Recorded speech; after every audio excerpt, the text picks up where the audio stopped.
And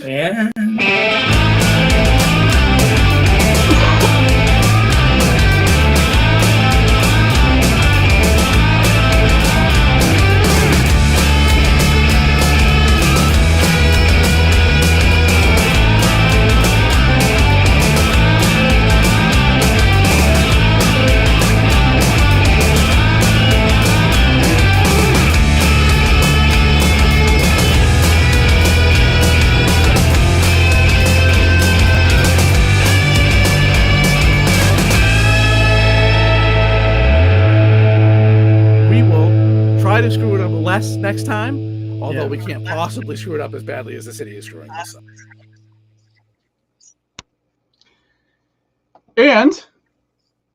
And welcome to This Week in Worcester. Let's try again. Welcome to the This Week in Worcester podcast. I am Tom Marino, editor of This Week in Worcester. I am here with Mr. John Edward Keogh. He is a contributor to This Week in Worcester. He is the president of Hollywood Film Group. He is the executive producer at Manny J Media. He has about 5,000 other titles, but I'm going to stop at 3. Hey, John. Hi, Tom. 5,000 titles. That's a lot of titles. That's a lot of titles. Got How was your week, sir? It was pretty good. Good. Starting to, recover from all the festival stuff. So slowly but surely. Slowly, we turn step by step, inch by inch. Yes. Day by day. Day by day. Let's start off with something somewhat light. You were at the parade today. Tell us about it. So the parade was great today. So it was warm, right, which is always a good thing. Last year was freezing, so it was, but it was super warm. It was packed. I haven't seen that many people at the parade in a long, long time. And it was pretty jovial and happy and fun. Looked like everybody did the right thing. Those who imbibed were imbibing safely, as far as I could tell. So it seemed to be, well done. I thought it was cool. I liked it. I enjoyed. I got to see every float this year, so that was fun. And I enjoyed it very much. I think it's it's a well done event. And I was happy to see how full it was, which the weather probably contributed a lot to. It's nice and warm today, so 60s. It rained a little bit this morning, but then it went away, so it was nice. Nice. What was your favorite float? We're almost at the end of the show, apparently, because we're doing favorite Shriners all day, baby. The Shriners in their little cars. I love those stupid little cars, and I like it when they drive over the little ramp thing that they come in. So I like those things. The little fake pickup. They get like a miniature 18-wheeler. They got a bunch of wheelie ones and stuff. The Shriners actually are a great charity. They've done a lot of tremendous work in the area of like kids' health for many, many years. There's not many of the hospitals left. There's one in Springfield still, free care for kids, and so Shriners have done a tremendous. They're just a great charity. I know there was some just like every organization that used to be major in our country, there was some, shenanigans, I'm sure, that popped up, but I still think they're a good thing. And I know the group that is there does a pretty good job. So I enjoyed it. And I love that part. That's my favorite part of the parade. It always has been. Love those little cars. I want one of those cars. I want to drive it around. I love it. Did Manny have coverage? This is how in touch I've been with the world today. Did Manny have coverage of the parade? No, Manny went to Manny wasn't. I don't think Manny was feeling well today, so he did not go. Well, that's he did great work last year. Leanne was there, and we last year it was me and Leanne who did it too. Last year, the live stream. Oh, really? Yeah, it was. Well, that's Manny's name. I don't know what you want from me. Down at the end. No, but Leanne went with me. We didn't do it live though. We just didn't cover live. And then Tom Dwyer and his wife, and then they're two lovely young ladies, daughters that they have. So it was kind of cool. And Tommy knows everybody. He's the mayor of Worcester, secret mayor of Worcester. So he was greeted by everybody, and so it was interesting. And he's a movie star now. My second favorite part was Kate Toomey floated by with Diane Biancheria. They were driving on a thing, and when she saw me, she turned to Diane and she was like, "Oh, that's John." Oh, Kate's all right, Kate. well, There you go. Yeah. I mean, some people are very sensitive, even though they're public officials. That's okay. Something else I was not at. Oh, go ahead. We had a good interaction at the police chief install. So yeah, I was going to say, the ceremonial swearing in of Police Chief Paul Saucier was on Friday, and I actually really wanted to be there, and I couldn't make it. Tell us how it was, who spoke, what happened. I'm sure he's very happy, and I don't know if he watches, but congratulations to the chief. It's been a long road to get here. Yeah, I think it was so. All right, so who spoke? So the mayor hosted it. So he gave a speech, and then Kay Toomey gave a speech, and then city manager gave a speech, and then he gave a speech. So 4 people spoke. That was how it was. Hey, Maria. So I thought the mayor said what the mayor's always said. You know what I mean? Kind of the same thing. City manager gave a anecdote that he felt like he knew he was the right man for the job based on his response at the DOJ city council meeting when he got up and said that there has been bias and there needs to be reform. That he felt like Chief Saucier had won over the community, and so that he had credibility with the community. I thought that was really good.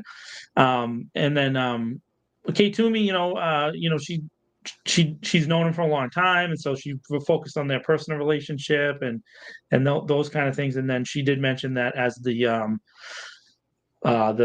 public safety committee chair, that she has his back. So there was that statement. And then I really thought Chief Saucy, I know your reaction to that was going to be that. But I thought Chief Saucier's speech was good. I mean, he's a Worcester kid. He grew up in a triple decker. He referenced, hearing the sirens growing up and his commitment to being a police officer. He talked about these 3 standards for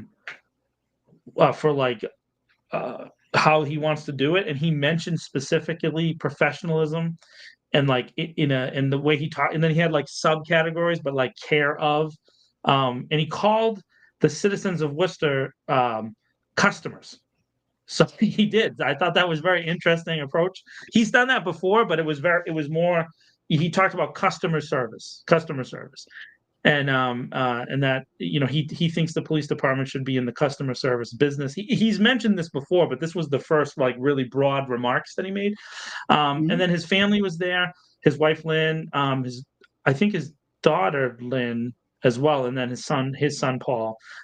They're a nice family. All from Worcester. Have always been in Worcester. Both grew up here, and super supportive group, I thought. And then he made time to take pictures with everybody, not just the police officers, but anybody who wanted to, whether it was media or the city councilors or all the guests. There was a ton of people in there. It was in the Levi Lincoln room. And it was packed, and there was more officers there than there were at the DOJ night, and there was all the recruits. Not a riot. Huh? December 17th. Not a riot. I don't know what did I say? No. I'm just making the point that it wasn't a riot. No, it was not a riot. It was not a riot. Yeah. It was not a riot. No. So I'm sorry. I knew it. It took me a second to get where you get.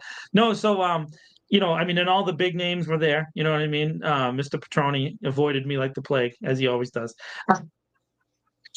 Which is fine. It's fine. I don't. It doesn't bother me. And there's a lot of great. Again, it goes to show you there was a bunch of officers who made their way over to me to shake my hand in public, made very public, intentional decisions because they want people to know. And I saw that. I understood that. I don't know if you know Officer Hurley, Lieutenant. He's one of the honor guard guys, and I've talked about him in the past. He's a really good man who people don't know this, but I'm going to put him out on blast anyways. He goes around to unhouse people and just takes care of their stuff a lot, often after the clear outs, and people just don't know this about him, but he's a good man. He's just a solid guy. So there's a few officers I have really good relationships with that are friendly and nice, and then there's officers that are not. We know that. It's funny. Colleen's there in the chat. What's his name? Mr. Tivnan was there. gave me the cold stare down, and I gave it right back to him. And then he just, he eventually broke eye contact with me. I get a lot of that, from that group. But of course they are. I will give credit to Tom Duffy. He came up and said hi, which is good for. I don't know if it was an indication or not of anything good or not, but I'm not afraid, and so I think they recognize that. I'll call them out. And he knows exactly how I feel. He didn't bring it up. It was a very brief interaction. But I think that Paul Saucier being the chief is a good thing. I really do. I hope that he's given the tools to do the things he says he's going to do, if that makes sense. I think the things he says are what the community wants. Whether or not they get implemented really comes down to the city manager, the city council, and the secret shadow government, whether they allow them to have it. So, look. I mean, compared to the leadership of that police department over the last 20 years, Paul Saucier is an absolute godsend. Yeah. The man fell off a cloud, as far as I'm concerned. Will it be perfect? No, nothing's ever perfect. And certainly police departments aren't perfect, right? You're talking about, in this case, 500 plus people that's managing a big organization. But at least there's something that resembles leadership at the head of that department now. Yeah. Which will be helpful. Unfortunately, I think the politicians, especially, are going to leave them in the lurch. Put that up right now. He's going to be left in the lurch by especially city council, because all city council will do is say yes to whatever he says, and then if it screws up, they're detached from it, and that's their biggest concern. At least most of the council, that's their biggest concern. Is I don't want to be attached to it if it screws up, which means they'll do nothing. They'll take the passenger route, and they'll tell you that they have no power to do anything, but in fact they do. Because one, they have the ultimate power. They have the or else power. Yeah. This is what you're going to do, or else we'll get somebody that will. They have that power with the manager. And they also, although they don't seem to realize it, they're actually the legislature of the city, and they have the exclusive power to pass laws. And the city manager has taken the position that a commission can't sue the city to enforce its own rights by ordinance. So I assume that means he can't sue them, so they can write any law they want. Even that the commission can't do that, even though that commission won a lawsuit against the city before. There's precedent with that. But they what I've learned is since the ordinance was changed, so that it has to be the solicitor who does the filing, and that's not going to happen. So in other words, they've basically sealed off the ability of the commission it can enforce its own rights. And council's not going to say anything because it's only they're only the legislature. They only pass the law. Why would they care? Because saying stuff in that council is called divisive. Yeah. The interesting thing about that, Tom, though, is that I did mention that at the last city council, the order to review standing practice within the council rules that made it out of the municipal yeah. committee. There's a lot to say And about I made sure to mention that a lot of the rules have never been challenged in court, and I think that there's a growing willingness of people maybe to do that. The thing is that we know that it costs money, right? So like those kind of laws cost money, and it's getting the money to be able to do it. But if they were challenged, I think that they would be found unconstitutional. And I think, interestingly enough, there is some agreement with that from a legal standpoint from Councilor Bergman, that some of those orders are actually unconstitutional. Because in the municipal committee, when we were there last time, he asked me directly. He said, "I'm not going to argue with you about the constitutionality of an order or not. Just, do you think people should be able to cuss each other out on the floor?" Which is a great question. So it's you agree as a council, we're not going to cuss each other out, but then you use the rule to enforce an unconstitutional kind of thing, right? So then that's just one example. There's a ton of these similar to what you were talking about with the police. Well, so I think the council can establish rules for its members, but saying that there's something that, unless it's some sort of threat or otherwise something that's illegal to say, there should be no restrictions on members of the public. That is the Supreme Court's ruled on that. But as far as members, I think that the body can have rules for its members. So at Southborough, no. So this was the case that that we're kind of going on. It's the most recent one in Southborough. They had done a very similar thing, established decorum, and the Supreme Judicial Court of Massachusetts said they can't regulate the content of speech, right? And up to that, what you just pointed out, up to the bar of physical violence, threats, and then unruliness, right? So there is and unruliness in legal sense is like you completely disrupted the meeting, right? So if you and I are city councilors and I get mad at you and I say something to you in my time that's negative, whether it's a swear or it's yelling or whatever, that in itself is legal, and you can't regulate that. What you can regulate, though, is that I only have 5 minutes to speak.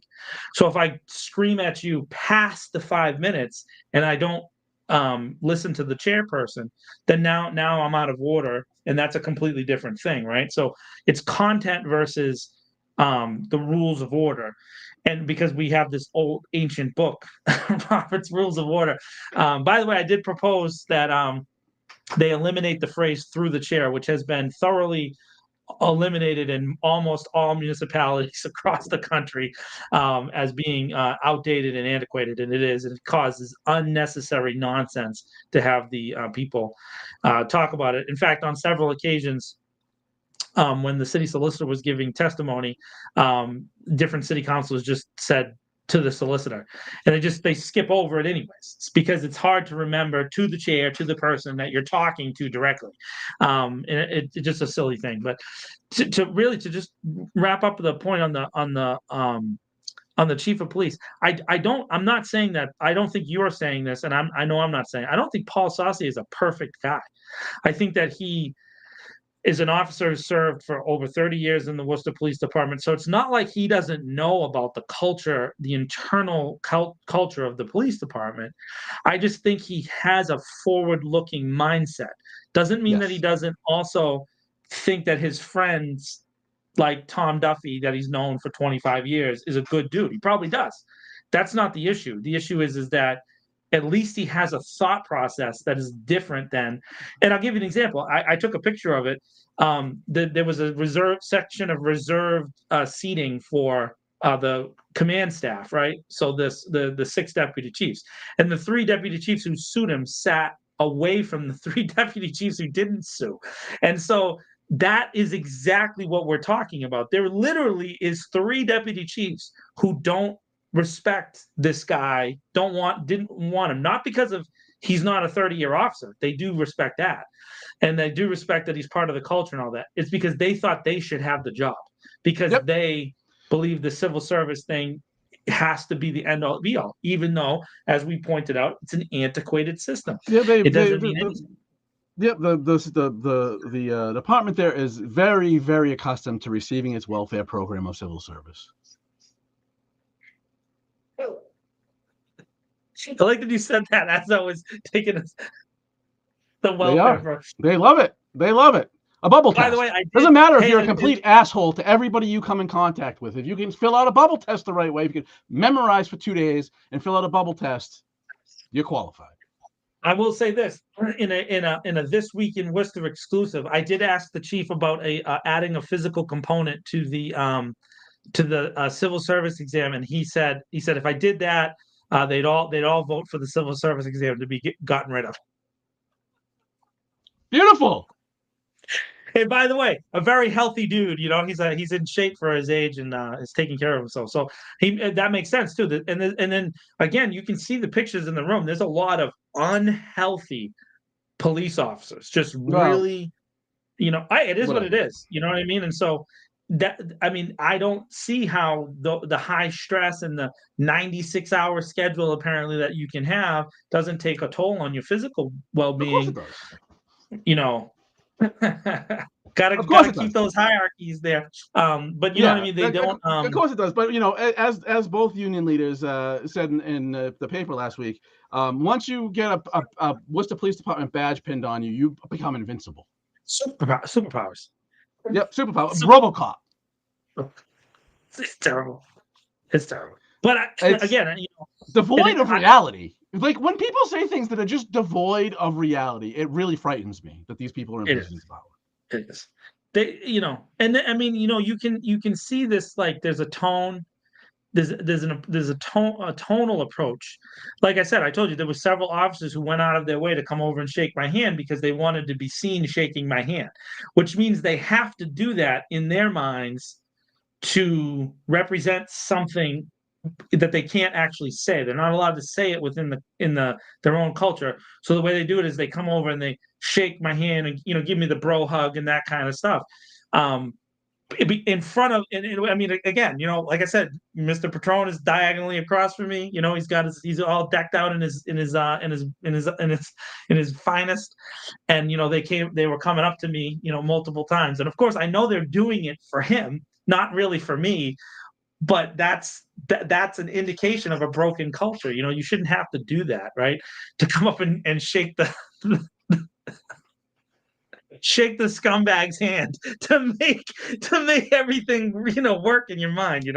But that's really somehow how it is. So I do think that there's some group. I don't know. Obviously, we don't think it's the majority, but there's definitely a ton of officers who would go with the reforms that this chief is saying he wants to implement effectively.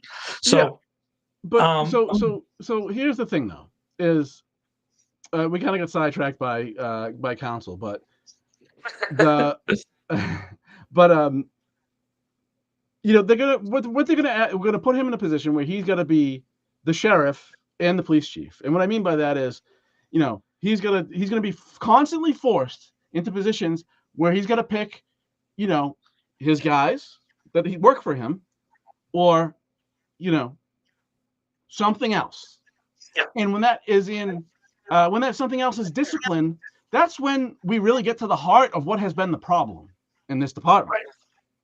And I've been told in no uncertain terms that there will not, under any circumstances, be an independent investigation of complaints.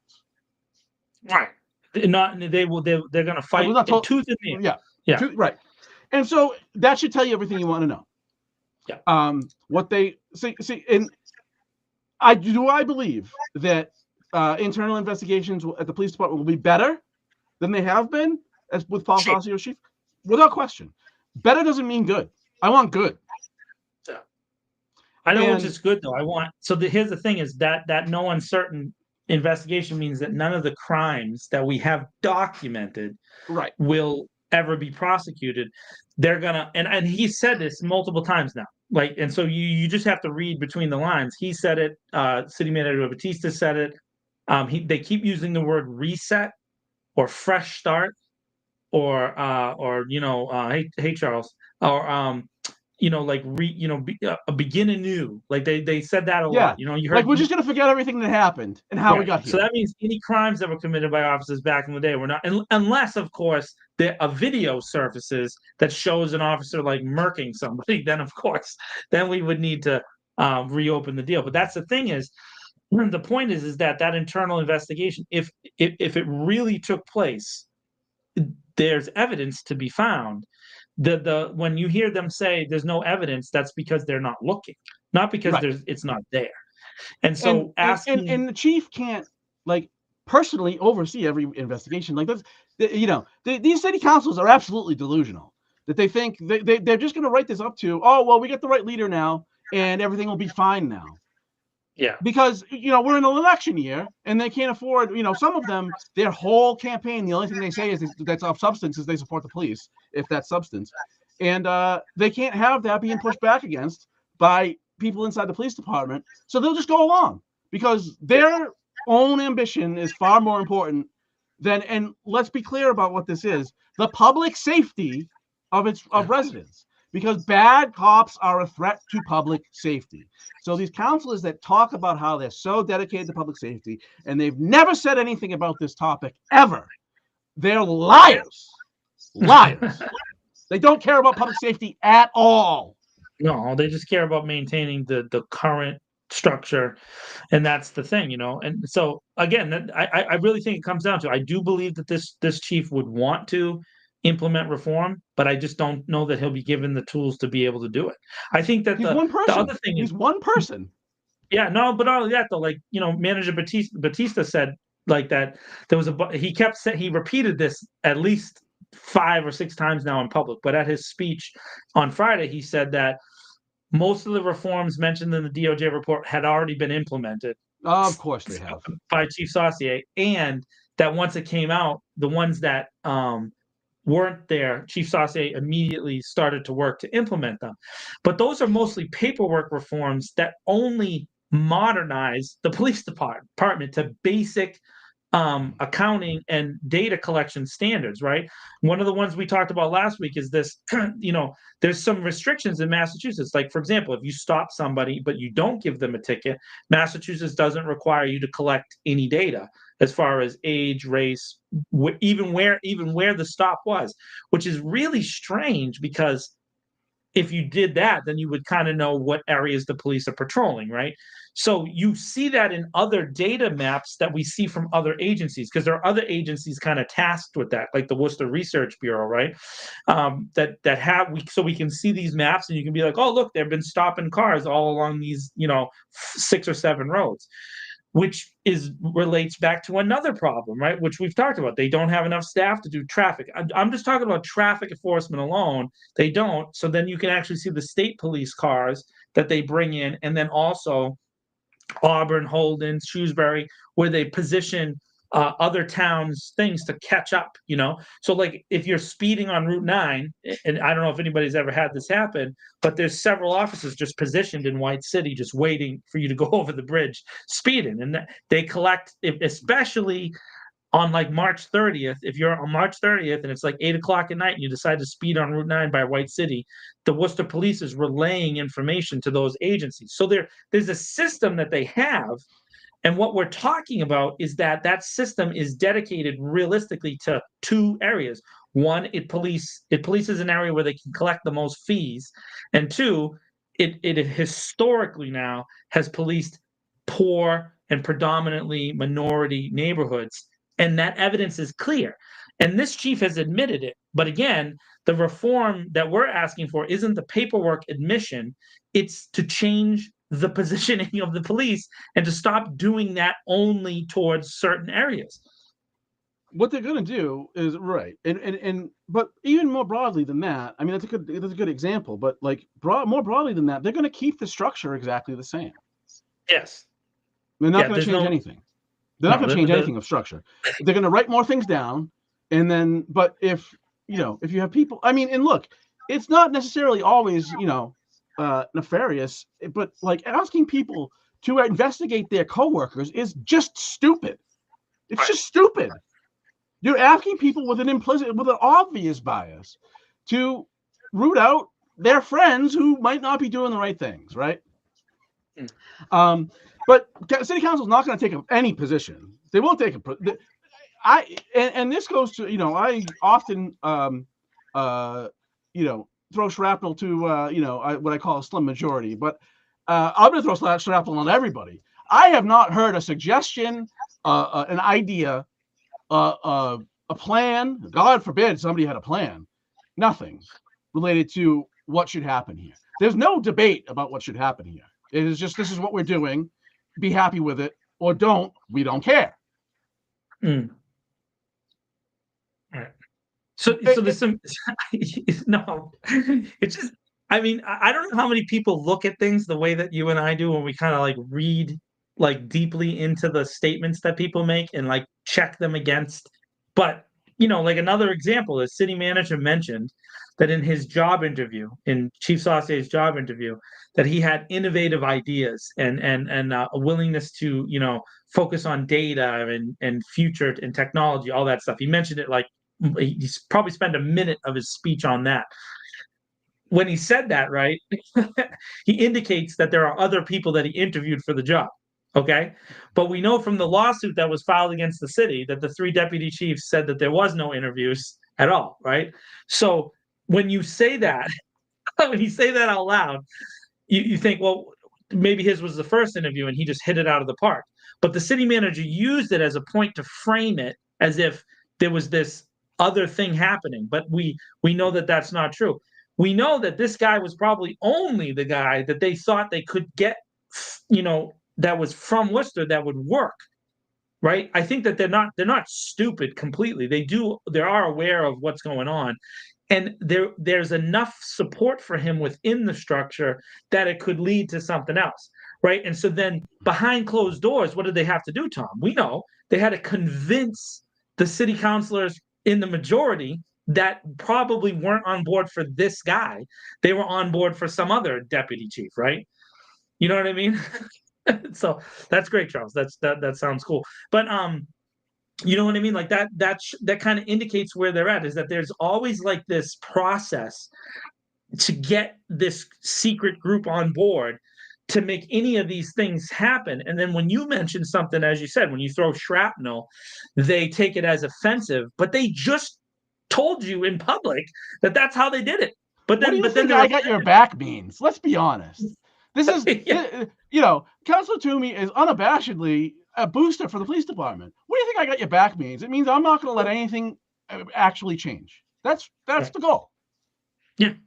I got your back means that I won't investigate you, even though it's my job, and I won't oversee you in any way, shape, or form, even though that's my job. I will just be an unabashed supporter for you. Which, by the way, if you want to be a supporter for the police, that's okay. I'm not saying I believe in a country of free speech. Go for it. But what we're saying here is that there's no independent oversight to even provide this chief with any outside information that he might need to make these decisions that you say you support. Exactly. Exactly. It's all on him, so that way he can be isolated. So if it goes to hell, he can be blamed, and nobody else gets hit with any shrapnel. Have you heard anybody take any responsibility? No. Oh, well, I will say this: he in his speech he did. Oh, the chief, yes. He took it on himself. Like he said, like, it's so this is the thing. This is why we all, generally speaking, most people think that this is the right guy for, that out of the whole department that could work, because he says, I'm going to be responsible. It's going to end with me. Which, and they love that, because they're not responsible. Because we don't hear that ever from anywhere else in the city of Worcester. We don't hear anybody else say that. Actually, I shouldn't say that. There's one other leader in the city who regularly has said that over the past few years, and that's City Council Hashiaj Atel has said that. It ends with her. When it comes to the stuff in District 5, she has regularly stepped up. So you have to give her credit, and now this chief of police. So we have two officials, elected and appointed, that have said that they will hold responsibility on themselves. All we're saying is that we kind of want everybody to say that, and then that's like a good thing. Mean it. Yes. It's stunning that we had a 2-year-long investigation. And Yeah. by and large, at least for the majority of the council, the position was, well, we're going to wait for the investigation. And if you looked, you could have just read the Research Bureau's brief on these investigations. But if you actually did some investigation or read that, you could find that these take about 2 years generally. Right. And so we did basically nothing for 2 years. And then now we had December 17th, not a riot. And then we've now waited, it'll be 3 months. So a week, not this Tuesday, a week from Tuesday will be one of the special meetings, which they didn't even do what they said they were going to do, first of all. But nonetheless, so it's not a special meeting, it's a regular meeting. And what do we wait 3 months for? So the council could get a report from the city manager about the report from DOJ. Right. That's the most government thing I've ever heard about in my life. We need to wait. A report about a report. After waiting 24 months to do anything, we then waited an additional 3 months to get a report about the report. Yeah, a report about the report. And then you know what's going to be said on the week from Tuesday? Nothing. Oh yeah, no, there's gonna be there'll be I guarantee there'll be some speeches.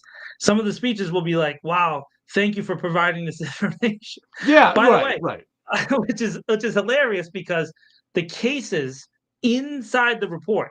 So you take the cases, just the ones that they identified, and they gave you public information about, right? One of them in particular, like the beer garden incident, which Tom has reported about relentlessly since the beginning of time. Okay, that case is a case that you can get the public records for. They've been published widely. Telegram and Gazette. They've been Mass Live did some stuff on them. Spectrum did coverage on it. It's been covered here. It's been covered at even did I already say Telegram? The Telegram did it. Brad Petroshan did a series, like 4 or 5 different articles about that situation. And then big news stations like Channel 5, Channel 4, Channel 7, Channel 25 all covered that story and played that video over and over and over and over again. So when we say there's evidence, that case is an example of the evidence where we have a young man who's walking down a sidewalk, who points to his building with his right arm pointed towards the building and says, clearly, that's my building, can I get in? And is assaulted by a different officer, that not the one he's speaking to, and a police dog to his left. And that officer on his left wrote a report that says that the person aggressively approached him and tried to assaulted him. He was charged with assault and battery on a police officer, resisting arrest, a ton of nonsense. Side note: the person involved that we're talking about is a dreamer. So had he been convicted of those crimes, he would have went to jail and then been queued up for deportation. That's how badly that officer tried to destroy this man's life, who did nothing wrong. That's right. And I don't know how many days did he stay in jail. I forget what. I think it was overnight or something. Overnight. It was long. Yeah. So this particular young man, though. So the only reason we found out about this officer's lies was that the video came out. That's it. That's how we found out about it. And so there's never been a public admission from that officer that he lied, which is clear and distinct. It's not like a grainy video and you can't tell who. No, the officer who wrote a report that charged the young man with crimes, that officer is clearly not doing what he said he was doing. Clearly, it's distinct and clear. That's evidence. And then we've had the union leaders get up and say the report had no credible evidence, even though that case was one of the cases that is in the DOJ report. That cultural standard of just literally saying to your face, nothing exists, even though it exists. This wall is not beige, it is blue, is what we're asking to be reformed. That is ridiculous. And then officer, obviously he was never disciplined. Now the he was found to have violated a policy related to handling the dog, but it was not unreasonable. It was not unreasonable force to attack a kid from behind who had done nothing. Right. And then charge him with crimes. He was not charged with a crime. In his discipline was that he lost the ability to handle the dog. for like a period of time. I believe so. But as far as I understand, he's back on the dog handling, role. As far as I understand. So, and that happened like a year ago, right? So it was a period of time where he was shifted into a different role, and then he's shifted back because he's been a part. And that's another thing in the police department, which Chief Sauce mentioned something in his speech, which I really liked. He said for 30, he said there's 200 plus officers who have sat in the same position for 30 years. That has to change. Now that is a big statement on his part, because what he's talking about is there are positions inside the police department. Let's just say the record keeping sergeant, right? That's been the same person for a long time. And that person has never rotated out of that position to somewhere else, because the little fiefdoms that they create and have end at a position and a role, and then that role never changes. But a complete police force has cross-trained officers that have experienced all of the different elements of what it takes to be a police officer, right? Whether it's evidence control, whether it's dealing with the public, whether, all these different things are something that every officer should have to experience. This chief has publicly said that he's committed to that. That is a cultural radical change, and I don't believe that they're going to allow him to do that. I don't. That's the one that's going to be the hardest. That means the lieutenant who's in charge of the gun locker, he knows who he is. I know him. We've known each other for a long time. That guy would not be in charge of the gun locker anymore, which, by the way, is a very high-paying role inside the police. He should be shifted somewhere else. Someone else should get that job. But they think about it like that, like, this is my job. This is mine, and no one else can have it, And I mean, when you work in a place it's almost impossible to be fired from. You shouldn't wonder why those things occur. We'll do so. Just so in case anybody that hasn't seen it, that it might be watching.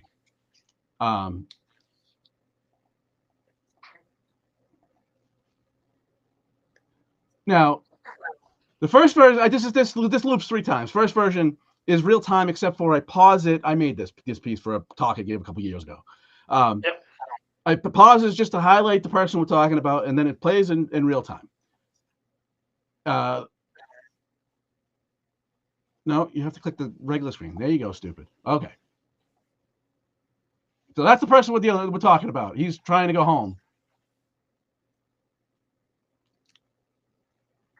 Speaks to an officer. Arm. Gone. Right? Grabbed already. Now, these 2 officers, that interaction is less than 4 seconds. The officer he approaches, say, here it is again, zoomed in, real time. In that time that they're interacting, the officer he's speaking to says that they had multiple back interactions where the person, Mr. Ayala, is getting angrier every time that they go back and forth. And the officer who grabs him from behind and whips him into the dog says he issued him multiple orders inside 4 seconds. But you know what the penalty is for lying to internal investigators? What's the penalty, John? There is no penalty, Tom. Exactly. There is no penalty. But not only that, again, the video, this is the thing, there's not a person in the police department who's seen this video. By the way, this video has been played a bunch now. Oh, yeah. And has ever said that's not what is reflected on the report. So we have the reports. We have the police reports. We have the statements, but they don't. Freddie Nathan checks in. Nathan. But that's the legend of Worcester. Freddie for mayor. I'm on the Fred for mayor train. I'm trying to get him to run. Pull papers, Freddie. That paper that we have the papers. We have the police reports related to that incident.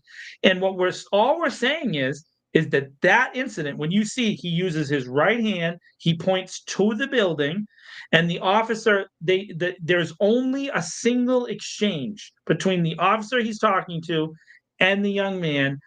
In that moment of the exchange, he is assaulted and then grabbed with a dog and then thrown down, and then other officers get in, and it's a big pile on the kid. And distracted, there's another pile on by another person, like right up above at the same time. So here's the thing. It's a wild situation. Yeah. So the nuance of this is that was one of the few times where it was everybody on duty to one location. Right. It was a nightmare in that place that night. There was fights everywhere. I'm sure officers were just minutes before that fighting people. The scene was not good there. However, this is a resident who doesn't know any of that's going on and just comes up on what seems to be, a blocked off way, and he asks, just roll the dice. And that's the thing that people like in city council who, for example, when they violate people's rights and then they get yelled at for it, they get a police escort out of the building because they were yelled at. Woo-hoo. But the rest of us though, or anybody else in the city, I shouldn't say the rest of us, anybody else in the city, every time you call 911 for some reason, or you're pulled over, or you have just an interaction with a police officer, wherever that might be, it's a dice roll. Is this one of the people that just thinks that they can do whatever they want and acts on it? Rolling the dice. So in the litigation for this situation, right? If you go in, now again, Tom and I have really gone into the weeds on this situation, right? But if you go into the litigation, one of the lawyers for the young man asks a question of the city's attorney. And at the time, Mike Trainer, right? So this is a question, and it's an unanswered in the deposition question. The question was, who was the officer who let the young man walk down the sidewalk? Because the sidewalk was closed down to where what's that pizza place that used to be under the stairs? They had it cordoned off. They had it blocked off. There was cars in the street, right? And they had it blocked off. And so this young man, and this is his testimony, he gave his ID, which had the address on it, to an officer who was blocking people from walking down the sidewalk. Because if you think about the situation that Tom just described, why would they let someone walk down the sidewalk unless he was allowed to go there? So he clearly engaged with a different officer who let him in. And the city, to this day, has never told the name of the officer who let the kid down the street. Because what would that officer say? He'd have to say, he showed me his ID and I let him go, right? That's what he'd have to say.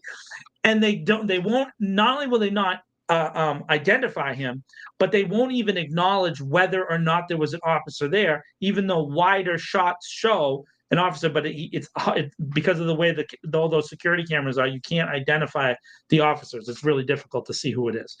And not to say that all the officers in the Worcester Police Department look the same, but the majority of them do. Well, I don't know about that, but and so when he wrote his report, and then it was actually the person that was attacked who went to the building he was living in and got that video we just saw the next day, and so they didn't know that video existed, and that's why anything they wanted to put on the report got on the report, and then when it was we learned in black and white compared to video that this officer lied on his report and charged this person with a crime he never committed, they found him responsible for violating a policy with the dog. And so I don't think that one man, a new man, a much, much better human being the chief of police, can solve all of that culture rot. Yeah. I think that's reasonable. But a majority of the city council is going to play it as, yes, he can. He's the guy. He's the best. He's amazing. He's an amazing leader. Fine. I love the guy. I support him as chief. Do not get me wrong. But he's not God. He can't just change all of this. But because he's the exception that proves the rule. That's not good. That is not good. That what we did was we rolled the dice. As we've seen in the chat, some of the comments there, we rolled the dice and may have come up with the right guy. Okay, but that's not good, and that's why we advocated before for an out when the conversation was going on. We advocated for a nationwide search. The nationwide search for the sole purpose of allowing an outsider to come in to be able to look and and check it out. I've seen those text messages. I understand what you're saying. I still think that again, I don't, neither Tom or I are advocating for him to be a perfect guy. We're just Nope. saying that we think he's going to try, and effort is better than the guy before. That's always like, effort alone makes him a better guy. Yeah, facts. So what people who were serious about actual reform would do in this situation in Worcester, given the problems that we have, I don't care what happens elsewhere, is you have a person, you can call him Inspector General if you want, you call him something else, I don't care. Right. Hire a person whose job, and whether they have a department or a team, whatever, that's not the point. The point is you have an independent office where people nobody can yank them out of there for political reasons, that determines the facts, puts the facts as they've been determined in a report, and then that goes to the department and the city manager, and they deal with discipline. But we have a determination of facts by an independent person. That's what serious reform would look like. This would not be the first place in the country to do it. It's not common, but it does happen. Right. And they won't do that because on December 17th, those that take orders from the police unions got their orders. Hold the line. Go there, intimidate, make sure people are aware of our position. And, it just blows your mind that this wouldn't be a thought that we could do it.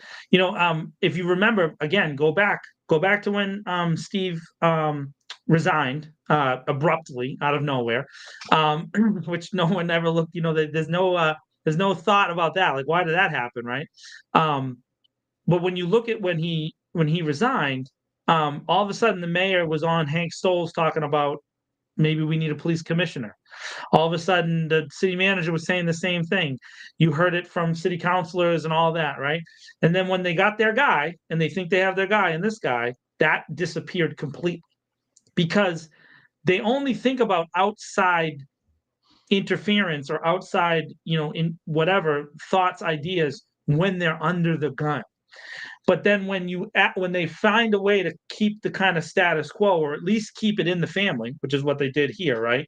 Then they immediately shift away from those outside ideas, right? And then they start to praise what they're saying is innovation and uniqueness, even though the correct model probably is a non-police commissioner, right? So like a police commissioner, but they don't work at the building; they work at City Hall, and they answer to the whatever version of a government that exists, right? I don't even need that. I just need an independent determination of the facts. But it won't happen. And understand, they're not going to do that because the city council, at least the majority of it, is a lot like Bob's. They're there to protect the police, not the public. Yeah. So it's a good point that Sean, in the chat is making, is that that he was there during all the things in question. He's been on the force for 30 years. So it's not like he doesn't know that these things are happening, which, by the way, I've brought up to him directly multiple times. You've been there, dude. Don't tell me you don't know what's going on. And I will say that for his credit, for his, what he says to me is, yes, I was. So like he knows what we say, what we're saying, and at least he's admitting that there's something that needs, and he has publicly said it. He admitted that there's bias. When the racial equity audit came out, he made a bunch of public statements admitting that it was true. Remember, the chief before him said there was no you know what I mean? There was hello is, I don't know what that means. You have no idea. No, that's not true. But anyways, that doesn't matter. The city manager is actually the chief conservator of the peace. Yes, right. Yeah, that is correct. But yeah, that's all. That would. Yeah. Do you understand how much? What's the word we're looking for? How much renewed confidence that people in the city would have in this process of, when people complain and nothing happens, right? If there was an independent person who determined what the facts were based on a preponderance of evidence, like Bob's is supposed to do, that's the Bureau of Professional Acquittals, people would at least have some expectation that, like, there would be some justice in this process. So, but they're not going to do that. Mind you, I- what would be best for the city council is not going to push for, because they're there to represent the police unions. yeah, no, I'm At with least that. 6 of them. Can I say this to that? The comment on Twitter there from Sean about leaking to the press.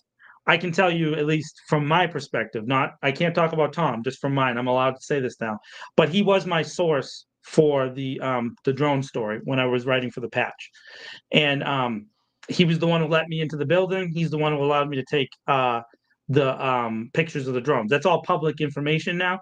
But so he did leak at least that. So when I had discovered that they had been meeting in secret since 2016 and doing secret drone trainings, by the way, didn't one counselor have a comment about your reporting on the floor of the city council? That's right. She called me a liar. She said I was lying and that everything I was saying was false. And then it turned out to be completely true. And not only the meeting, they were hold on. I have questions.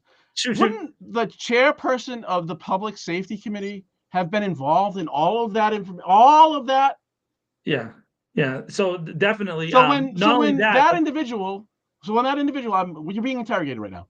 Yeah. So when that individual called you a liar, what you're saying is there is no world we could imagine in which that when those things were said on the floor of city council, accusing you of being a liar, that there's no way that person did not know that they were in fact being misleading by calling you a liar. They did know that, and not only that, they didn't know what I had. So the reason why they were able to call me a liar is because they didn't know the sources I had already established, which was the future chief of police and the owner of Cloud City Drones, Chris Williams, who both gave me all the information I needed to go public. And I have one more question. Shoot. Did after you were not only falsely accused, but accused nonetheless of being a liar on the floor of city council by someone who knew that you weren't lying, was there any orders? Was there anything sent to any committee about decorum at city council? Did the subject of decorum in council ever come up? Weird. Yeah, and not only that, there's never been a conversation or any attempt at an apology. And of course, the same now. Right now, I am working on multiple stories, in relation to the DOJ report and certain things. Tom, not just Tom and me, but other things as well. There's other entities around doing stuff, and I am accumulating evidence that a lot of these cases and situations are not just true, but in some cases worse than that has ever been revealed. And the difference is that Tom and I are really actually handling it in an ethical way. We are not releasing information that we don't have from more than 2 sources. But once we have 2 sources independent of each other, we're going to put it out there, and then it's going to make that same person look really bad because they have indicated, no, that's not true, and all that, all those kind of things, including the union heads and all this other stuff, Rick Cipro and Patron and Duffy. They're going to look really terrible because I decided to go after their specific speeches from the December 17th thing, because they went out of their way to say really clear things about specific situations. So I said, okay, let me see if there's anything to what they're saying. And as I scratched, and just a little scratch, and all of a sudden the floodgates open and you can start to find information, right? And so as we work towards, and I would love to publish it before that meeting on the 25th, but it doesn't always work that way in journalism. Sometimes things take their time. And Tom, so as my editor in this situation, Tom's committed to doing it the right way. We're trying to really identify these sources and subjects because that's our credibility, right? If you guys have noticed, the people who watch our show, they haven't sued us yet. You want to know why? Because we haven't said anything we didn't have.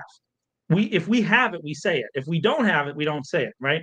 And so that you can speculate sometimes, and maybe you have a single source, but it's really difficult to make a story stick if you don't have that second source, right? They start to bury you. They start to, put you into like a category or another one. And in this They case, smear you on the city council floor. yeah, oh yeah, and that definitely happens to me a lot. You know what I mean? And that's fine. It doesn't offend me because I know that I'm trying to do the right thing, and I'm not against anybody. I'm for the people of Worcester having accountability and justice in some area of our lives. And at least on This Week in Worcester podcast, you know that we're doing everything we can to tell the truth. And when we've made mistakes, we admit that we made a mistake. Even little minor clarifications, we do that. And so that to me is it's a place I want to be. I hopefully when you're watching the show, you understand what we're trying to do. Yeah, I mean, look, I'm the worst self-editor in human history. I have spelling mistakes and grammar mistakes galore, right? He doesn't use AI, anybody. No, I'm really writing it because otherwise I wouldn't screw it up so much. But on something factual, I don't think, as far as I'm aware, I'm hitting 1,000 so far because I'm careful because I don't want to be in that spot, right? Yeah. Although he doesn't report accurately about me, ladies and gentlemen, he's constantly well, just running me down. I will absolutely lie about you. That is true. So yeah. So Wait, obviously, I see. Hi, Maria. So this this topic, of course, is going to warm up next week for sure, because a week from this coming Tuesday, not this Tuesday, a week from Tuesday, will be the report on the report, and also they're going to take up Chief Saucia's report on policy changes and whatnot, and then we'll watch, a couple city councilors probably say some stuff of substance, and everybody else probably say words, but not of any substance. I am hopeful that Councilor Russell, who I have gossip on, John. Stop it. I hope Councilor Russell will do what he said he was going to do at the December 17th meeting when he called for publicly heads to roll. That was George Russell. And I'm going to hold him to that publicly, and that maybe he'll pull back a little bit on donating to such openly pro-police candidates that are going to replace him and replace others in the city. So my goal is to at least try to hold those guys accountable that said they were going to do things. But I am really dependent on Councilor Russell because I think we know who's going to say things, and I just don't know that the other folks are going to say it. You know what I mean? I think it's going to be, like you said, just a couple. And the one person I would hope that could open the door to it would be Councilor Russell. And hopefully people that are his constituents that are in the chat and that watching live, that you would call him and tell him to hold the chief accountable, ask deep questions, detailed questions, because we at the public part of the hearing, right? And if I think Mayor Petty's probably going to suspend the rules and give a lot more people the chance to talk. They expect this meeting to go very, very long, but you don't really get to engage. Right. So it's not like a person, it's not like Tom and I get to stand at the podium and ask the chief questions, because we would ask way different questions than the city councilors are going to ask. Right. You're going to get a lot of softballs, so you have implemented the data collection changes recommended in recommendation 13B, right? Great. And yes, I have. That's great. And that it's going to be like that. You're doing a great job. You'll hear you're doing a great job a lot of times. There's going to be a lot of that. And so we don't want that. We want actual, and even though I support this chief, and I support at least his attempts at reform, I'm going to hold this guy accountable at another level. And I've known him for a long time. And so I'm going to hold him accountable publicly and say to him anytime I can, this is bullshit or not. And so I think that's what we're trying to say. And by the way, that doesn't make me anti-police. It makes me anti-bullshit. That's all we're saying. It's not that difficult. I would guess that there's many officers don't see it this way, but this is how I see it: is that I'm pro good cop. Yeah. And with this council, various iterations of this council over 20 years has done is provide cover for bad cops, which has done nothing but make life worse for good cops. And part of the cultural issue is that there is an indication among police officers that when you become a police officer, you automatically are a good person. Right. And you're automatically a hero. That's not the case. And you're also not, you also are not subject to the downfalls of fatigue. That's right. 96 hours a week and all that other stuff. I'll give you a great example. I haven't found his name yet, but I can kind of talk about it a little bit. One of the cadets apparently was also a student officer somewhere on a campus here in Worcester. And there was an incident, and I'm trying to track it down, where that he got into a confrontation with a student and apparently whooped the student's behind. Now, from all indications, that student deserved it. Right? It does, like, completely deserved it. Apparently, like, hit him from behind and all this kind of stuff. But to go to the culture of silence, which is what Tom has talked about, the report is gone. The names are gone. The student, like, there's no opportunity for media, the fourth estate, for us to like look into something and ask questions to see if there might be something to it. I'm not trying to ruin the kid's career, and that's what I was told. There was a police sergeant in Worcester was like, "What are you trying to do? Ruin this kid's career?" No, I would prefer tell the truth.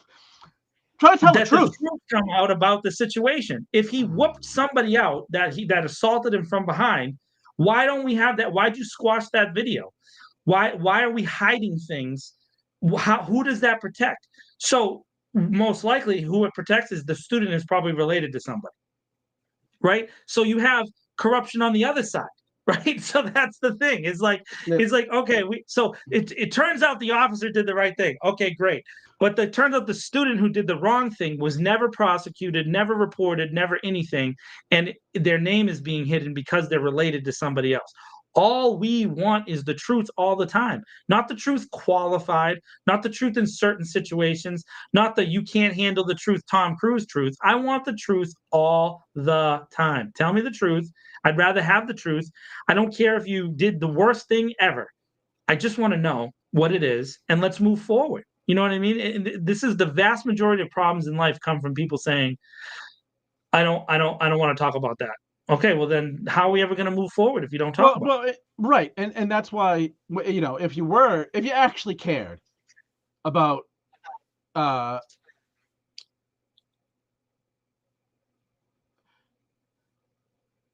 you're wrong, Fred, because the guy that we were just talking about, who wrote the lies on the police reports, still is there. So you're the beer garden guy is still a cop. The guy who beat up a pastor in his own church in front of his kid, then tased him in the back. He's still there. He's still, and you know, they keep telling us, they being, you know, most city council, they keep promoting the bad apples argument, right? Just a few bad apples. Well, what isn't the rest of that little thing spoil the whole bunch? First of all, we never talk about that part. But secondly, you know, a sitting city councilor in a media interview said that situation with the pastor, that he was, quote, trained to do that. He was trained. There is your systemic problem right there. To chase a 61-year-old man from behind through a door until he fell down on his back, and then do an illegal drive stun to his back while he was on the ground. There is no training manual in any municipal police force that a drive stun to a subject who is face down is allowed. It is illegal. They are not trained to do that in any way, shape, or form. Once he was on the ground, he's in a prone position. You don't drop. He took the stun gun and shoved it into his back. That is not how they're trained. So what he said there is complete nonsense. He wasn't trained to do that. It's not in any training manual that exists in the United States. A prone subject on the ground, face down, is not to be stunned, shot, or in any way. He was supposed to put his knee in his back and begin the cuffing process. That's what he should have done. But he didn't do that. He stunned him twice while he was on the ground, and then stunned him again when he started to turn over. And all the culture at the Worcester Police Department is told that officer is, don't worry about it. You'll be all right. Right. Yeah, like it's no big deal. We're just gonna now that by the way, that case is winding its way through the courts. Oh yeah. And the city won't answer any questions about it. That case is Nope. going to cost the city taxpayers a ton of money because that guy has a real lawyer. Not a joke lawyer, a real lawyer. The city's gonna have to pay and pay big. And if you don't think so, you can imagine yourself right into a sense of security that the city doesn't have to pay out. The city's losing streak now in these cases. I think Tom wrote an article like 2 years ago where it was like 17 in a row. I think we're well past that now. No, that wasn't. I don't think that was me. I don't think that was me. No, it was somebody wrote an article. I think it was 17 straight at one point, like 2 years ago, and we've had at least 3 in a row where the city has settled and paid it. Right. So Yep. maybe you think a payout isn't a loss, but it is to the taxpayers of the city of Worcester. For sure it is, because we paid money that we never intended to pay. I didn't vote for police brutality lawsuits to be being paid out. That's not what and it is not easy. I don't want to hear this ever again. It is not easy to sue the city. It is not at all. Not at all. It is very difficult. You need resources. You need a lawyer who can do it. And you need the city not to use all kinds of backhanded tactics to stop you from getting there. It's very, very, very difficult to sue the city. We have a couple people in the chat right now who have tried, and it hasn't gone very well, right? So don't tell me the pro police people. And by the way, when I say pro police, I mean pro bad police. Yes. That it's easy and it's just like everybody sues and they always get away with it. No, they do not. No, they do not. It's not true. No, they don't. It's just not true.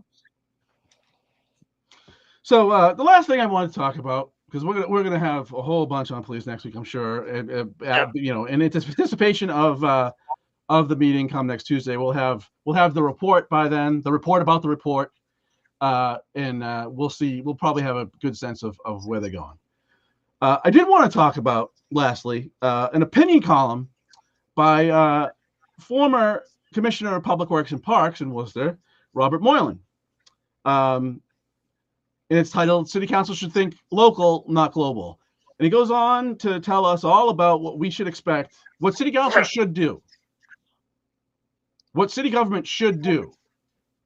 I was wondering if he was going to consult the rest of us on that. So it's a great example, this article on the TNG, of the culture of Worcester municipal government and in secret controlled groups that Robert Moylan, who was in charge of the Commissioner of Public Works for a long time, thinks that there was a time when Worcester was managed well. Right. That's what he says in this article. He said that we have to get back to some imaginary time where it's well. So I want to listen. I'm dead serious about this. For those of you in the chat, regardless of what what your political positions are, and I'm very grateful that there's multiple people with different perspectives that follow this show. It's great for our show that there's different people's thoughts.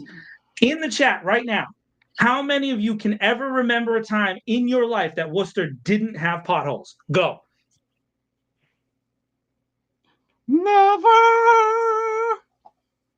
Oh, I don't think I'm going to hear anybody, Tom D. Because there's never been a time. We've been complaining about potholes for 40 years. 50 years, 60 years. We've been, and since they changed from dirt to concrete and cement streets, we've been complaining about potholes, and we were probably complaining about them when there was dirt streets too. Because it's a city on 7 hills, and it's really hard to maintain roads. We get it.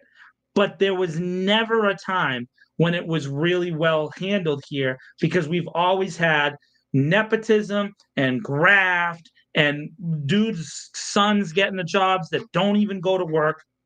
And let me do something here. Some of you are not going to expect this, and I see some of the folks that are in the chat and watching right now, and I'm going to say this. You all think that I'm always trying to undermine the city manager. I'm not at all. The snowplow people that work for the city, the subcontractors, they intentionally do a bad job to undermine the city manager. That's a fact. I've seen them do it. I know some of them. And they have done things poorly on purpose because they are negotiating for more pay.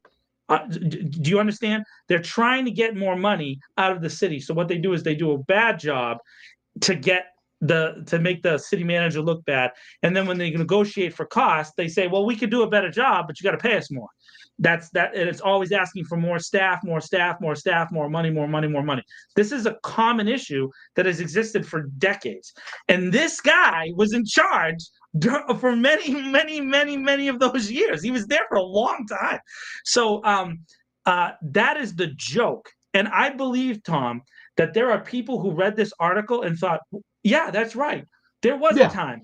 You tell me when. When did that time exist in the city of Worcester? And tell me if this guy actually cares about the city of Worcester. But one of my favorite parts here, and I'm gonna read from it. It's very brief. The role of the city council is clear: to govern Worcester by setting policies that improve city services, ensure public safety, maintain infrastructure, and manage the municipal budget responsibly. What of those things does city council do? Doesn't do any of those things. It passes a budget once a year, which it can't meaningfully amend, and then the money's gone, and they can do basically whatever they want with it. If a city manager, I'm not saying this city manager, I'm saying any city manager ever, decided that they were going to take the public works budget that's already been allocated and buy a spaceship with it, nobody on city council can stop it unless they fire him. That's their only recourse. Okay. Yeah. No policy, almost no policy comes from the city council. They tried on the pregnancy sites, on the I forget what they called. What are they called? Oh, the crisis pregnancy centers. Yeah, the crisis pregnancy. They tried that, and the former solicitor actually took the position that this is city council's own fault.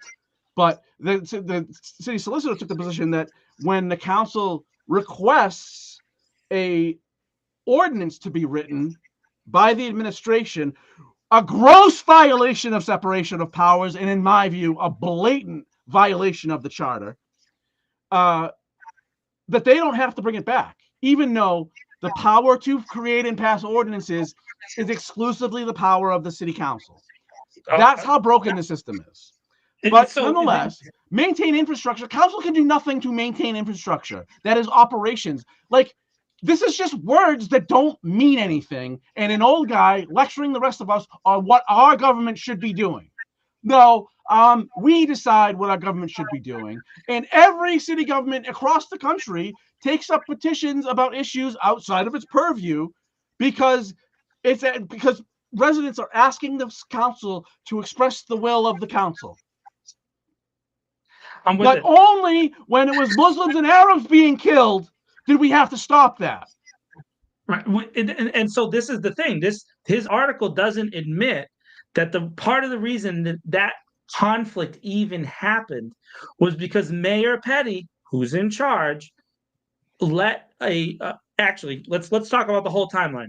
He started a petition through email and back channels with Councilor Bergman. We have public record on that now, right? Emails back and forth. And then he let Councilor Bergman bring it onto the council floor in relation to a response to the October 7th attacks, okay? And then it became and then Mayor Petty became a non-co-sponsor and allowed Councilor Bergman to bring it forward.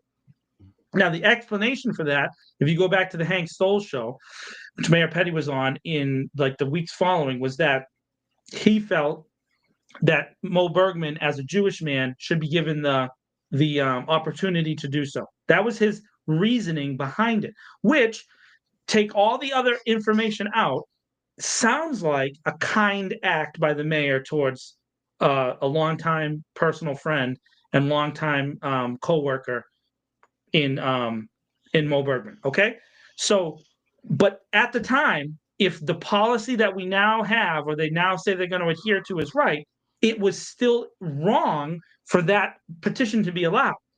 But it was allowed, and it went 9-2. There you go. That's the situation that happened.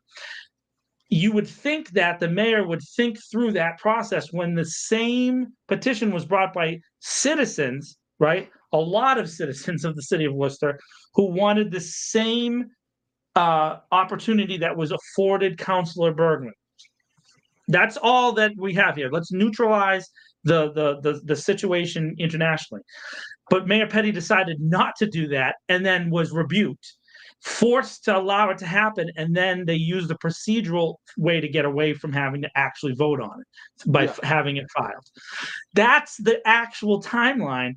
And Mr. Moylan here doesn't even refer to that. He just seems to indicate that somehow it's a smaller group of counselors that have led us down this path. Because don't you think for 1 second that Bob Moylan does not support Mayor Petty, because he does. So that when you have that situation, he's saying it's not our fault, right, Tom? It's not our fault. It's this group. We got to get rid of this group that's talking about international issues. God forbid you have God forbid you have an opposition in the city council. Well, right. What everybody that's elected to office should really do is just do what the city manager tells them to do, because that's really what they want.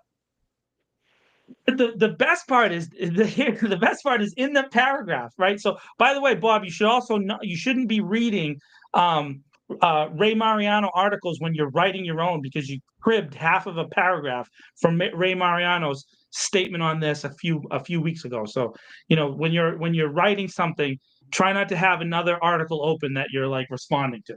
But he I think it's let me just count for you, 1, 2, the 4th paragraph down. He says Worcester residents expect their elected representatives to focus on local matters, issues such as property tax rates. They do that. They do that, Tom. They do the effective snowstorm response. They have nothing to do with that. 0% to do with that. Public parks.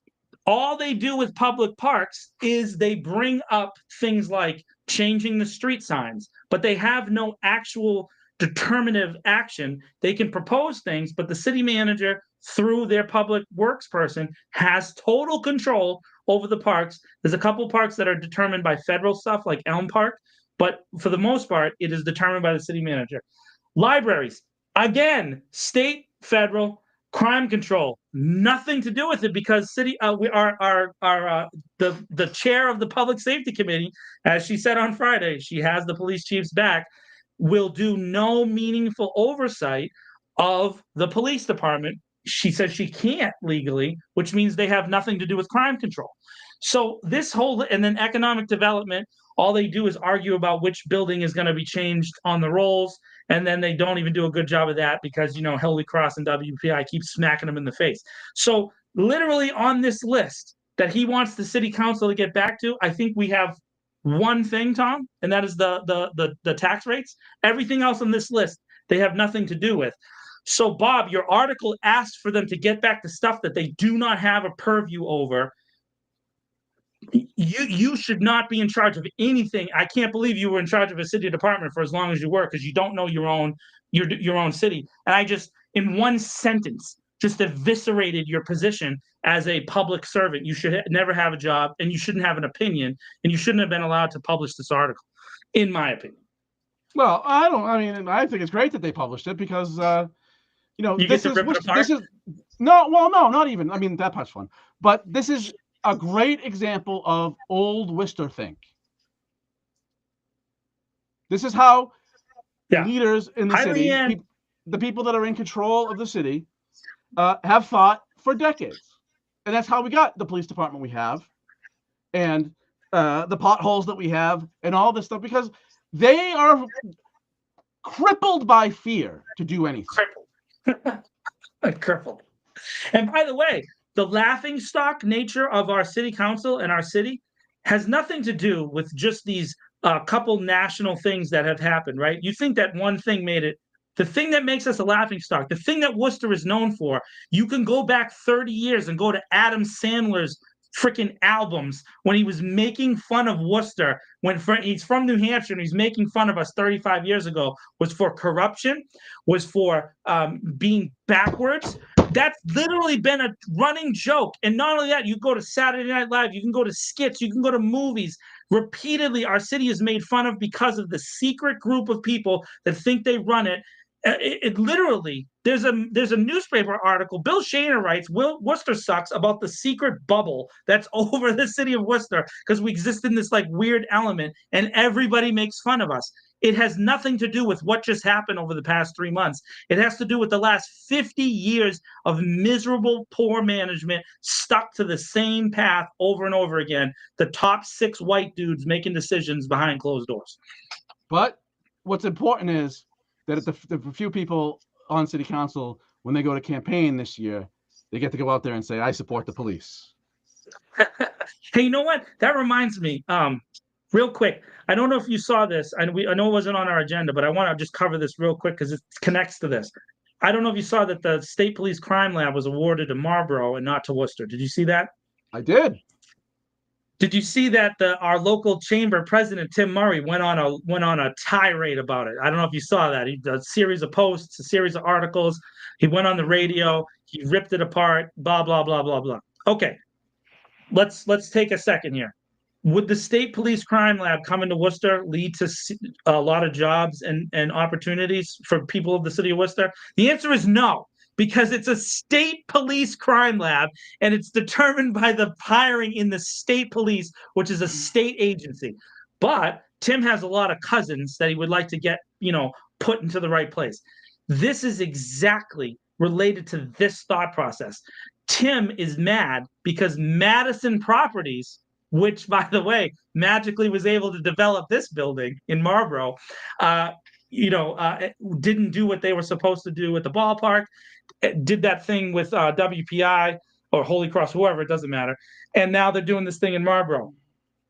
Whenever the secret coalition doesn't get their way, what happens, Tom, in public? What happens? They whine. They cry about it. They cry about it. And then this is exactly what it is. Bob is talking about they haven't got their way the last 2 years every single time. Not that they haven't gotten their way all, but they just haven't gotten their way every time, right? So it's like 70-30 this session that they haven't got, that they have got their way. That 30% is why Bob wrote this article. That 30% is why Tim is complaining in the media. They're not getting their way every single time. Why? But why do you think why? Why do you think they're not getting their way right now, Tom? I don't know how to answer that without cursing. They're not getting their way right now because people like us and people like the people in our chat, people that are going to City Hall, are pushing back. And when you push back, the only way to hold politicians accountable that exists right now for us, short of violence, and I'm not advocating for violence, is to put public pressure on a constant basis and focus on their hypocrisies repeatedly, over and over and over and over again, until you're exhausted, until you don't want to do it anymore, and then you got to go another week and do it again. And you need a coalition of people that all are willing to do the same thing, whether it's people running for election, like Charles is in the chat over there, and Fianna comes to the show a lot, Maria Montano's in there, right? They want to put constant public pressure. That's the only way to do anything, is to do that. And if you don't do that, nothing changes in Worcester. And you all know that because you've all been here your whole lives. This is the only thing that's what they call divisive, not agreeing with them. Yeah. If you don't agree with them, you're divisive. If you don't agree with them, you're against economic development. Yep. If you don't agree with them, you're against progress. You're against the city. You don't want what's right for Worcester. Apparently, you're 4 potholes, according to Bob Moylan, who just consistently. I can't believe he did this. Like, what was he thinking? Did he think no one would ever say anything? He just assumes everybody who reads the Telegram and Gazette, Tom, is just going to be blanket on his side. What a ridiculous article. And let's be honest, what we're talking about. We're talking about trans folks and the Gaza resolution. We're not talking about the Israel resolution. We're not talking about that. We wouldn't talk about that. That's perfect. We're talking about trans folks and the Gaza resolution. That's what we're talking about. That's it? That's it. I love how he mentions Worcester's infrastructure improvements seem to move at a snail's pace. Hey, has anybody ever thought about the pothole on Main Street across from Maria's Kitchen? That pothole has been there since before I was born. It's been filled in 30 times. And yeah, Fred, I saw your little comment in the chat. Potholes don't work when you just do piecemeal things. You know who was in charge of the road when that pothole started? Bob Moylan was in charge of the roads. So yeah, I agree. You're right. That's not how we should fix the roads. But here's the guy who did it. He's the guy who messed it up. Here's the guy who started the process of piecemeal fixing our roads. Hey, we know how inconvenient it is. The only way to fix Main Street is to dig it up. Because what's underneath the streets in Main Street? 60, 70, 80, 90, 100-year-old stuff. They have to go under and redo the whole thing. And of course, digging up Main Street and redoing that whole road would be a massive project that would take forever and cost a ton of money. So they don't do it. But they can't do it because they've mismanaged everything else. That's why. It's not because they can't. They could if they managed it well, but it's not managed well. It's managed poorly, really poorly, and it has been for decades. Well, and let's not leave out the other point. It's in D4. Meh. Yeah, it's true. That's true too. So that goes to the D4 folks. And I saw, like I said, I saw Maria Montano in there. She ran for District 4 last time. Louis Ojeda is the current D4 counselor, and he said it several times. Just recently that he put a bunch of different things on there. He's not getting responses from this guy's replacement. Although I think is Jay Fink back over there? Who's over there now? No, I don't even know who's over there now. I don't know who Moylan just came back. Well, he was just there for interim for 6 months while they found somebody. So like 6 months, right? Yeah. So and then but I don't know who's there now. But it doesn't matter. Like Moylan, just to be clear for audience, Moylan came back for 6 months. He was there 100 years prior to the last 2, 3, right. I think. Yeah. He came back to put back into place the policies that led to the potholes in D4 that haven't been filled in 25 years. Well, I don't know. You can't write this stuff. You can't make this up. This is real. This is real stories.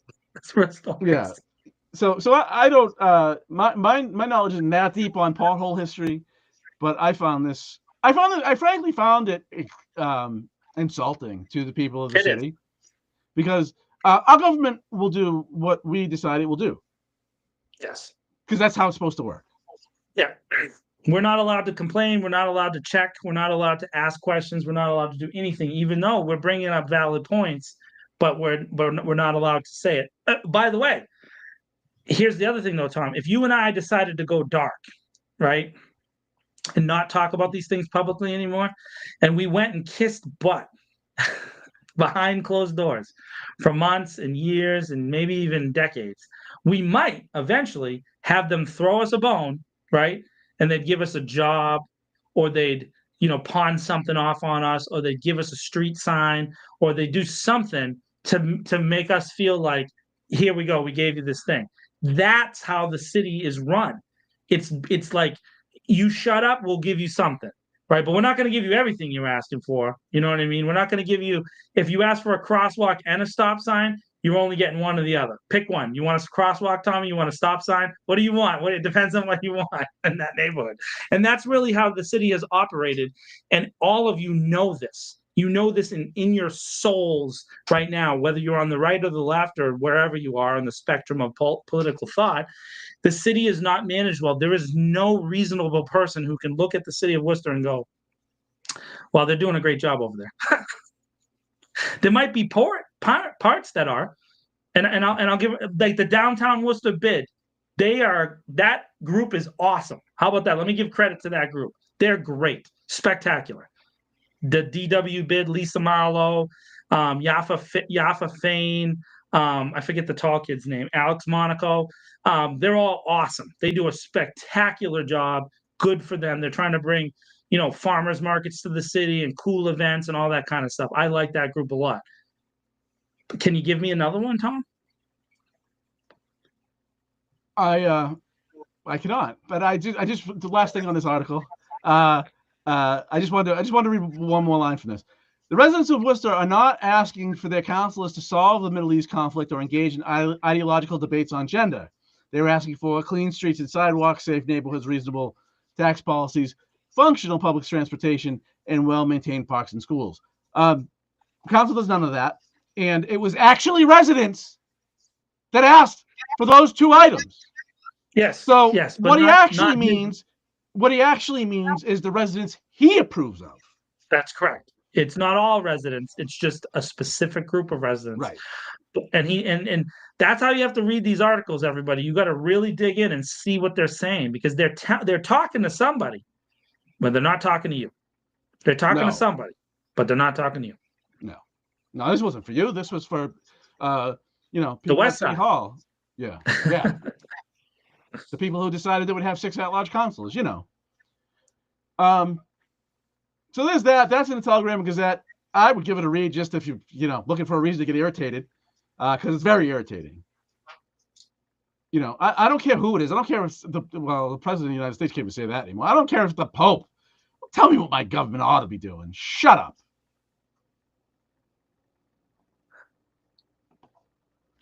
The Pope, really? You're gonna tell the Pope to shut? I mean, this Pope's pretty cool. He's been ill, and that's sad. But whoever it might be, maybe I didn't mean to make it religious like that. I didn't want to say the president, because our president's a nutcase. But I mean, honestly, this is what the government should be doing. No, the government should be responding to its residents. Residents of the city are a city issue. Yes, they are. Yes, they are. And you really need we need leaders. And, I know there's some folks, again, there's at least 3 people that we mentioned that are here tonight that are running for different positions in the city of Worcester. And there's a few incumbents that are here. And I'm not telling you not to run. I'm not telling you not to continue to serve, or if you want to serve, to do new things. I'm saying that you need to serve everybody. He did say that in this article, that you're supposed to run and serve everybody. That's true. That is true. But at the same time, that means literally everybody, including the people who voted against you, you need to care about them.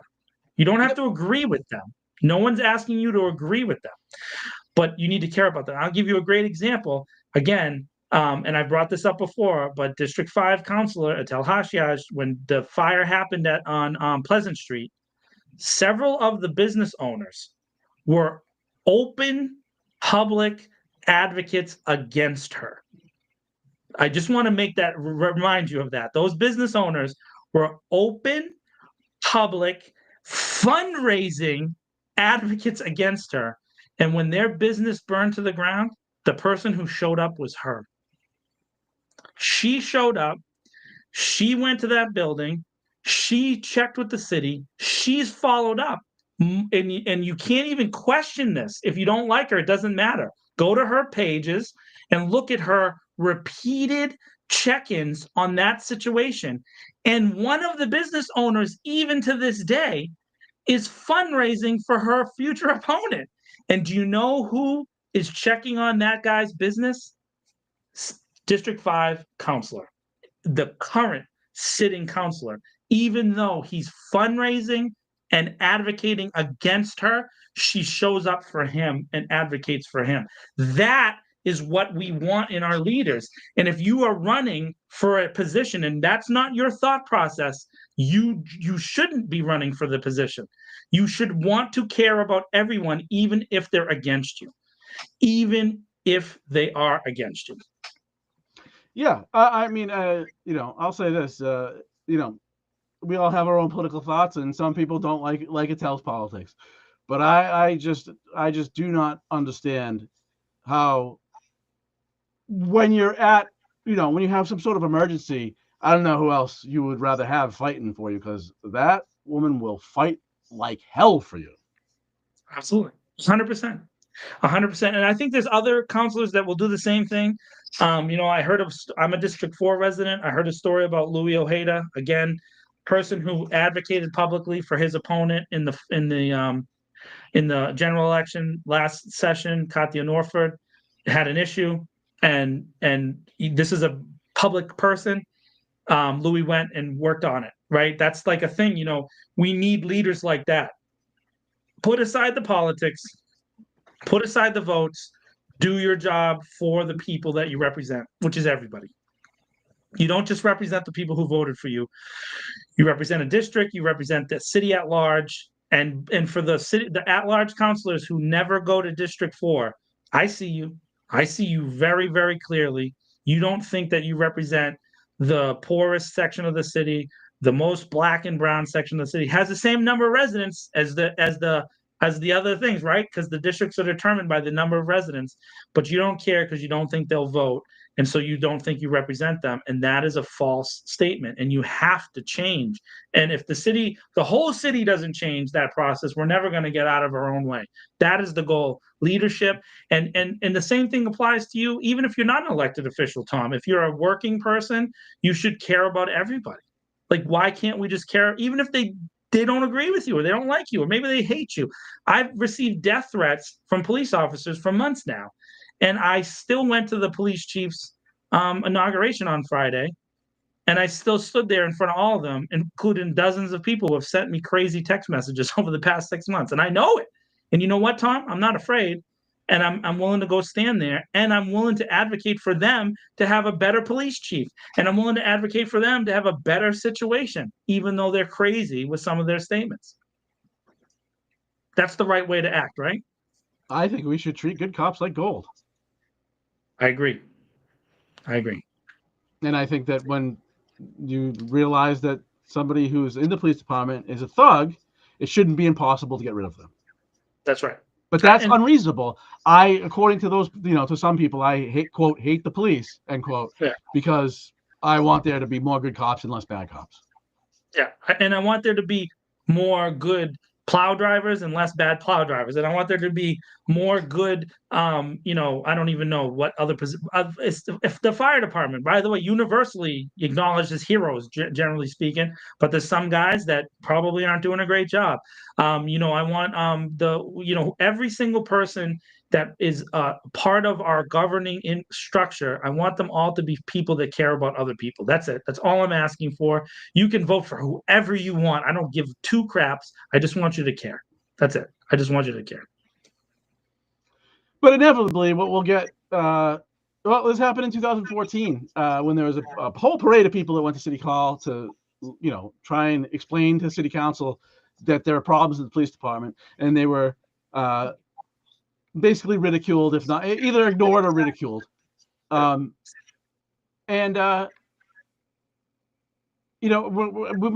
see a different attitude, I think, than we would have seen 10 years ago.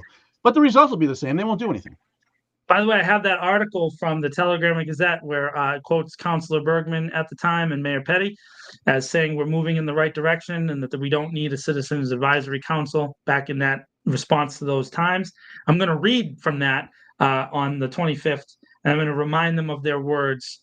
And I'm going to point out that, in fact, we didn't move in the right direction because we ended up being investigated by the federal government, and that we do, in fact, need outside independent investigatory body to be able to move forward with healing.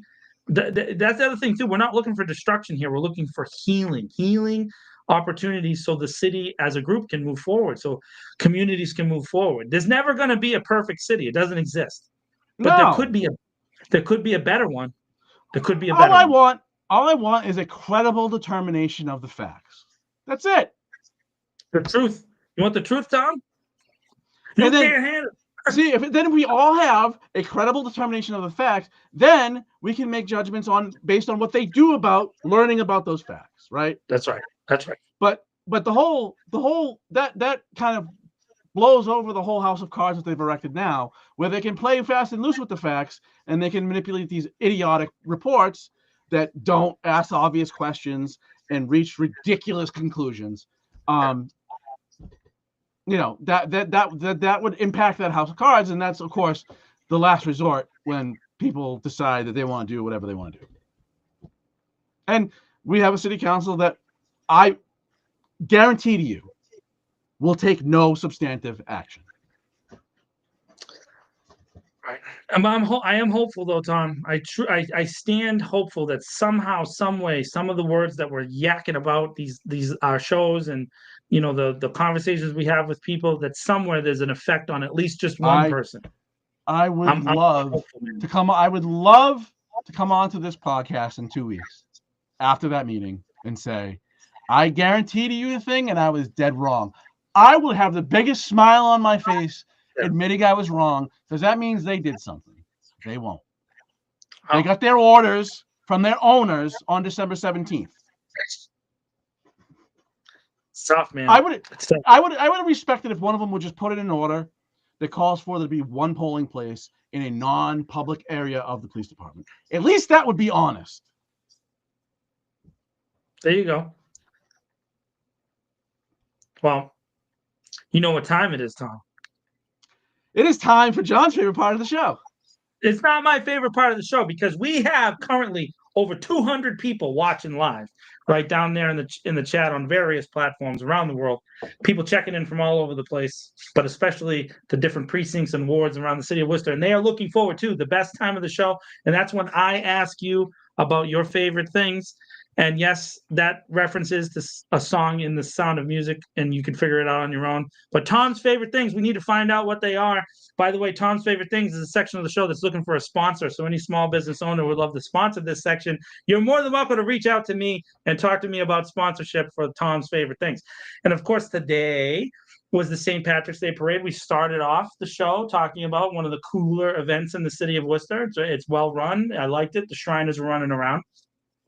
Tom Marino, and this is a potential controversial subject, big time controversial subject. Tom, what is your favorite parade?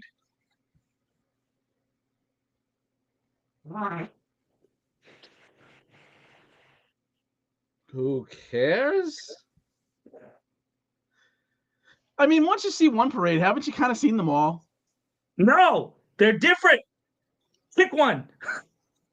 Thanksgiving Day, because that's the one I can think of that wasn't today. I mean, I can't look. I get an O on the end of my name. I hope folks in the city understand. I can't say the St. Patrick's Day parade. I'll be disowned by my family.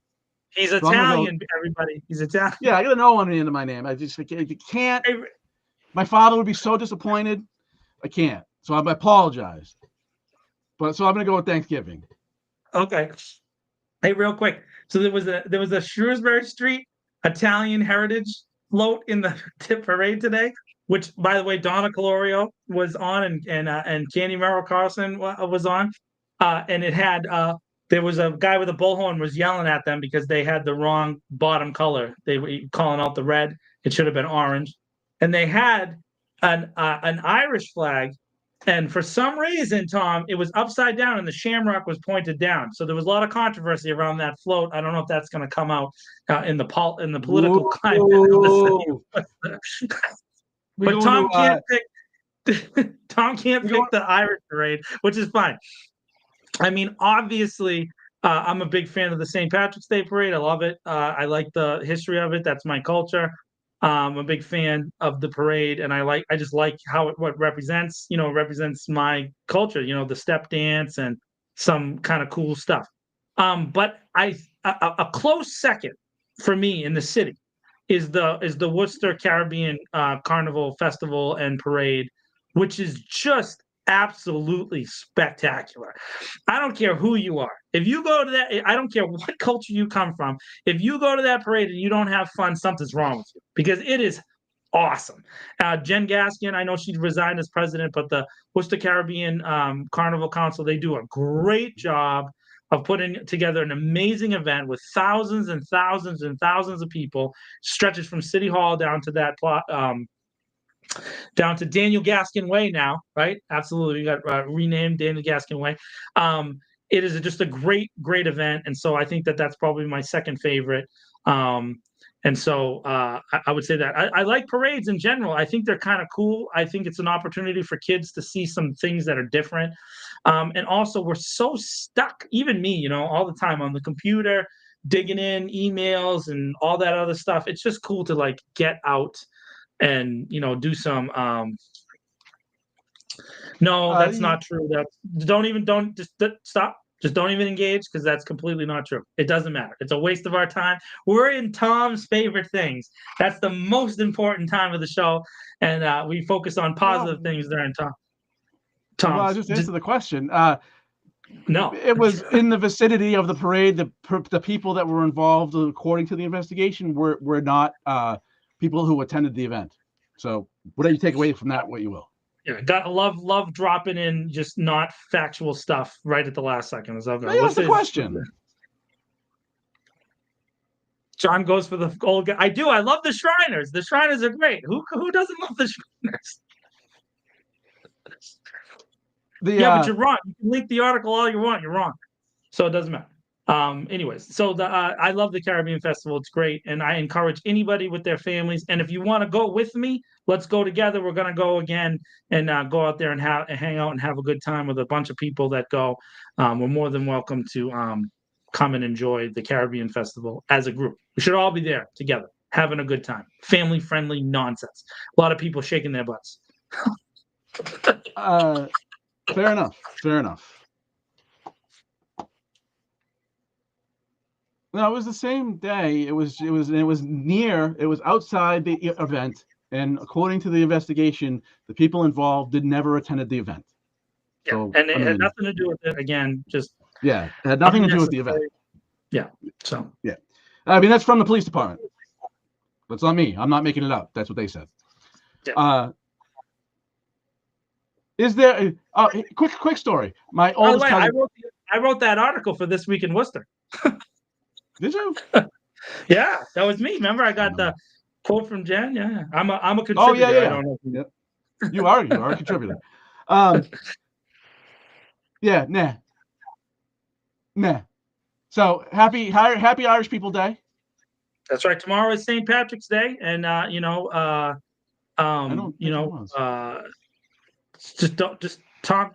gonna end the show and move on, dude. We gotta talk about St. Patty's tomorrow. Make sure you say it right, by the way, not St. Patty's with a T. Get it right. It's St. Patty's with a D. Oh, for the love of God. P-A-D-D-Y. You there in the chat. You know who you are, Mr. Sachs. Let people talk. Start a big Irish culture war in the chat, right? Let people talk. Leave them alone. You potato eating Mick. Calm down. That's right. I am proud of it. When my oldest cousin got married, my father, he's the oldest, and he grew up in, but it didn't have. I'm not the oldest cousin, but he grew up in Washington Street projects in Boston, and then my grandfather got a job at Boston City Hospital, and they moved to Foxborough, and that's where his siblings mostly grew up. But about, I want to say 15 different times, and I mean, it's a wedding, we're Italian, might have been a drink or two had. But I would just I'd see him pointing at me from across the room. Come here. I come over and say, you see this, and potato eating, and Mick would always be in with a bunch of curse words and a bunch of other insults. He'd be like, I grew up with him in the Washington Street projects my whole life. I've known him for 40 years. It's repeated itself at least 15 times. I heard more ethnic insults that day between Irish people and Italian people than is really acceptable, I think. I think it's more than it's acceptable. It's a great story. Oh man. All well, right. I think that is all for today. Thank you for everybody who participated in the comments, in chat, or whatever you want to call it. And we will be foreshadowing a very important, which is guaranteed to be anticlimactic, city council meeting next week. Until then, we will try to screw it up less next time. Deuces.